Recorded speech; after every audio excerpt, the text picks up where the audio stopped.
अहमदाबाद में हुए air India विमान हादसे की अब जांच शुरू हो चुकी है। डीजीसीए साथ में एक्सीडेंट्स को देखने वाली, मॉनिटर करने वाली अथॉरिटी, सिविल एविएशन, तमाम लोगों की कमेटी बनी हुई है जो इस पूरे मामले की जांच कर रही है और इसके लिए एयर इंडिया के सीईओ को समन भी किया गया। हालांकि एक सेट प्रोटोकॉल है, लेकिन जिस तरीके का यह हादसा हुआ जिसमें 242 लोग जो सवार थे उसमें से केवल एक यात्री जो है वो सुरक्षित रह पाया। और ये अब हम आपको बताते हैं कि जो जांच की जाएगी वो किन तरीकों से की जाएगी। तो सबसे पहले तो जो सीसीटीवी फुटेज सामने आया है वो सबसे अहम माना जा रहा है। सीसीटीवी फुटेज को अगर आप देखते हैं तो ज़मीन में चलने से लेकर हादसे तक का जो पूरा टाइम है वो 31-32 सेकंड का बना हुआ है। 7वें से 8वें सेकंड से जो टाइम शुरू होता है वहाँ से विमान नीचे आना शुरू होता है। तकनीकी गड़बड़ है या क्या है, ये सबसे अहम सेकंड्स उसमें माने जाते हैं। 7 से 12 सेकंड की जो अवधि है जो सीसीटीवी फुटेज में भी नज़र आ रही है वो सबसे ज़्यादा अहम मानी गई है, क्योंकि इसी के दौरान जो है प्लेन नीचे की तरफ जाने लगता है और अपना कंट्रोल खो देता है।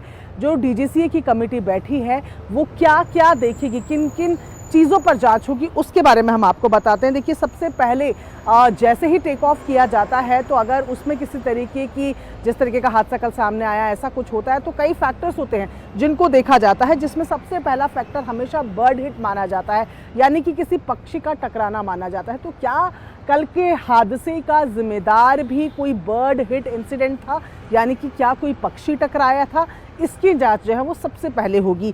इसके बाद इंजन फेल हो जाना, क्या कल जो विमान था क्या उसका इंजन फेल हो गए थे, क्या डुअल इंजन फेलियर था, क्या दोनों इंजन एक साथ फेल हो गए थे, या एक इंजन फेल हुआ था, दूसरे इंजन में इतना प्रेशर हो गया जिसकी वजह से बर्स्ट हुआ। ये तमाम चीज़ें हैं जो जांच में सामने आएंगी, लेकिन ये दूसरी चीज़ है जिस पर ध्यान दिया जाएगा। इसके बाद थ्रस्ट कम होना, प्लेन जब भी टेक ऑफ करता है तो उसके लिए थ्रस्ट सबसे ज़्यादा इम्पॉर्टेंट है।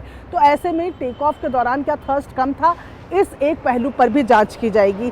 पायलट की गलती थी, क्या पायलट ने कुछ कैलकुलेट किया कि कुछ गलती थी, तो पायलट का कितना पार्ट था, इसकी भी जांच की जाएगी। इसके साथ साथ ही क्या कोई टेक्निकल एरर था या कोई सॉफ्टवेयर की गलती थी, इस पर भी जांच कमेटी जो है वो अपना रुख रखेगी। साथ ही साथ ये भी देखा जाएगा जो एटीसी के साथ बातचीत होती है, जब भी विमान उड़ता है, टेक ऑफ करता है या लैंडिंग करता है, एटीसी के लगातार संपर्क में रहता है। तो ऐसे में जो पायलट है उसकी और एटीसी की क्या बातचीत हुई वो भी जांच का विषय रहेगी, वहाँ पर भी जांच को देखा जाएगा। ये माना जा रहा है कि जो एटीसी से बातचीत हुई थी पायलट की, तो पायलट ने मे डे का कॉल किया था। मे डे एक ऐसी टर्मिनोलॉजी है जो साफ तौर पर जब कुछ लाइफ थ्रेटनिंग ही होने लगता है, जब लगता है चीज़ें अब नहीं संभल रही है, तो पायलट इस शब्द का इस्तेमाल करते हैं। एटीसी को इमरजेंसी साइन देने के लिए इसका इस्तेमाल किया जाता है। मेडे की कॉल पायलट ने दी थी, ये जानकारी डीजीसीए के सूत्र दे रहे हैं। और ऐसे में एटीसी और पायलट के बीच क्या क्या बात हुई, ये ज़रूर एक जांच का मुद्दा रहने वाला है। इसके अलावा विमान की क्या कंडीशन थी, विमान की मरम्मत कब हुई थी, विमान क्या पूरी तरीके से ठीक था उड़ाने के लिए, ये एक इम्पॉर्टेंट चीज़ रहेगी जिस पे जांच समिति जो है वो देखेगी। और ये भी देखना होगा कि विमान के उड़ने से पहले भी टेस्ट कंडक्ट कराए जाते हैं कि क्या विमान उड़ने के लायक है, क्या इससे यात्रियों को एक जगह से दूसरी जगह ले जाया जा सकता है। तो वो रिपोर्ट भी जो है वो बहुत ज़्यादा अहम रहेगी। और ऐसे में ये जो सीसीटीवी फुटेज है जो 31 से 32 सेकंड का बताया जा रहा है, ये बहुत इंपॉर्टेंट है। मैंने आपको बताया कि जैसे ही टेक ऑफ होने लगा, ये केवल 31-32 सेकंड का पूरा खेल था कि टेक ऑफ हुआ और उसके बाद पायलट ने मे डे, मैं आपको एग्जैक्ट बताती हूँ जो सूत्रों से हमें जानकारी मिल रही है कि पायलट ने क्या कहा था। पायलट ने आखिरी शब्द कहा था मे डे नो थर्स्ट, यानी कि थर्स्ट नहीं मिल रहा है प्लेन को उड़ाने के लिए, थर्स्ट की कमी है। मे डे वो इमरजेंसी कॉल साइन जो दिया जाता है, लाइफ थ्रेटनिंग चीज़ें हैं, मेरे हाथ में अब कंट्रोल नहीं रहा है, मदद की ज़रूरत है, तो यानी कि मे डे का कॉल साइन किया गया। मे डे कहा, नो थर्स्ट कहा,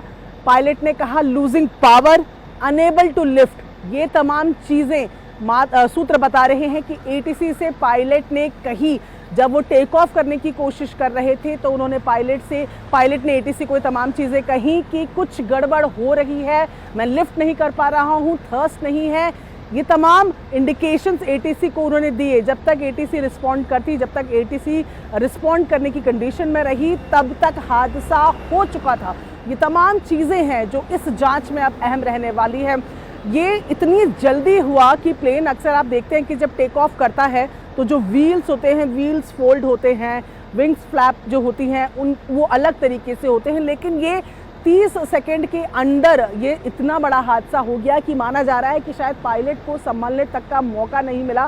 शायद पायलट उस चीज़ में इतना इन्ग्रोस्ड हो गया कि किस तरीके से इसको संभाला जाए, कि ये छोटी छोटी चीज़ें भी उस वक्त जहन में नहीं रही।